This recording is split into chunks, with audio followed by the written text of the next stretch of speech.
I know. And welcome to People That Rule the World by Amazing Talents. This is Chester Cloverfield here, and today our broadcast will be going to both the planets, the newly discovered planets of Donkey Kong 3 and Galaxian. Today we have George Riley, obviously the world record holder of both of these great titles. Thank you very much. And that is only the 3,738th time I've been told that this week. I try to keep it original, made on the show. Thank you. Thank you very much. I appreciate that. George, what was it like having your Donkey Kong 3 arcade machine carted up to your second story flat? It was a challenge. At first, I needed your help, but that wasn't enough. So I made a phone call. I'm sorry, I'm not wearing my hat. Chester Cloverfield usually wears a hat. Yeah, get that hat on, man. Yeah, there we go. Sorry. I wouldn't wear it, but I'm actually. This designer is my sponsor, so I got to pay the bills. Yeah, you gotta pay the bills. And hey, and I love the show too. I love the show, and hey, I'm glad to be here. This is my first time on a YouTube show. And I saw the bed. I was like, yeah, let me lay back, relax on the bed. I tried that with a couple people. They're like, I don't have a bed. I was like, what? How do you not have a bed? But you had a bed. So your press manager told us that was the only reason why you agreed to do this show. Yes, that is true. Yes, because I could lay on a bed while giving an interview. I think, how cool is that? So. Well, you're a special guy. Yes, of course. The aliens have dictated that I am a special man. And that I am the ruler, basically, of the planet because I am great at Donkey Kong 3. Well, let's talk about that. Yes. So, Barack Obama yeah. went and told you that since these aliens have been monitoring your skulls, that you must now be the most famous and powerful man in the world. Yes. Not only the country, not only this world, but in 278 planets that we know about.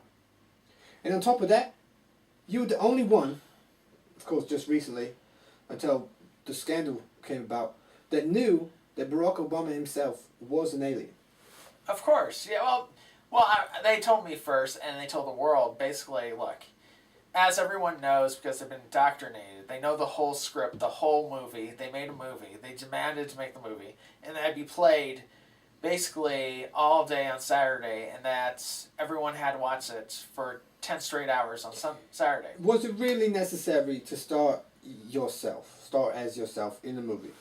Yeah, because then reject the Academy Awards that you won? Because I want the intergalactic awards.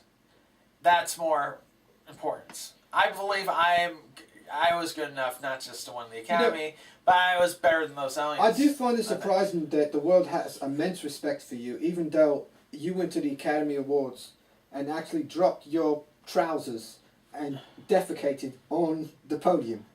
Well, they know anyone that disrespects me gets basically killed and by the aliens, right away. They get the zap beam. And so they have to So it was a metaphor for the zap beam.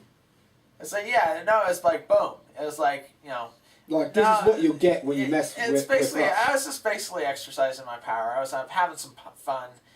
And, sometimes you gotta have fun. That's what it's all about, man. Right. And, I saved a galaxy. And the aliens know that. With my Donkey Kong 3 skills, they translated directly into flight of their spaceships. Directly. Which is why they made you Minister of Military Strategy. Yeah. In all of those countries. All of those solar systems, yes, where there's fights with their intergalactic military. Yes, you're right. Right. So. What was it like having Bill Gates challenge you in the classic gaming competition that you funded? It was laughable. I mean, he thought he could, he was like, oh, I have all the money in the world. No, just because you have a ton of money doesn't mean you have Donkey Kong 3 skills. Well, for a moment totally different. He thought he had me. But I was sandbagging my score, man. Well, for a moment there, he did beat you by 10 million. And then I beat him by 500 the aliens, million. Yeah. We were all, very impressed with his effort. But ultimately, He lost, then you yeah. started mocking him and making him look silly. And then you asked us to bring you a bowl so that you could take a dump as you played the game. And then you asked Bill Gates if he could change the pen out for you. No. That You got it wrong. That's a lie. That is not true. Bill Gates did not. I did not ask Bill Gates to change the pan out for me. I asked him to eat my crap. That's what I asked him to do. Not to change the... That's because, you know what, I mean, freaking he challenged me. He thought he was all this. And so I decided to say, you eat it. You eat my dung, okay? Because that's what the loser gets. And you lost by a lot, dude. So start eating. I think that's a necessary request. I agree. Not for challenging a great man of your stature. Thank you. I mean, he should have ate the crap. He should have ate your crap, urine, and blood. Well, not the blood. He's not worthy enough for my blood. But urine and dung, yes, he is. I agree. Yeah. Well, he is the richest man in the world. Still not worthy. We're talking intergalactic here. I mean, a woman just recently who claims to have had intercourse with you many times and is a supermodel said that she actually has an ounce of your urine which she is selling for $5 million. I'm not surprised. I am not surprised one bit. And she'll probably get like $7.5 million to tell you the truth. So. Well, I think those are some low figures. I mean, considering, you know. Yeah, you're right. You're right. Yeah, it might go for a lot more. The things that you've done to the sport are just You're right. You're tremendous. exactly right. I think you're right. All right. Thank you much. I know we should probably be wrapping up the interview, Chester Cloverfield. Whatever you say. You're the... Yeah, sounds good. Sounds good. All right. Nice well, one. I'm Chester Cloverfield, and that's the illustrious George Riley. And thank you for watching and tuning in. Not that you have to or anything. Good night.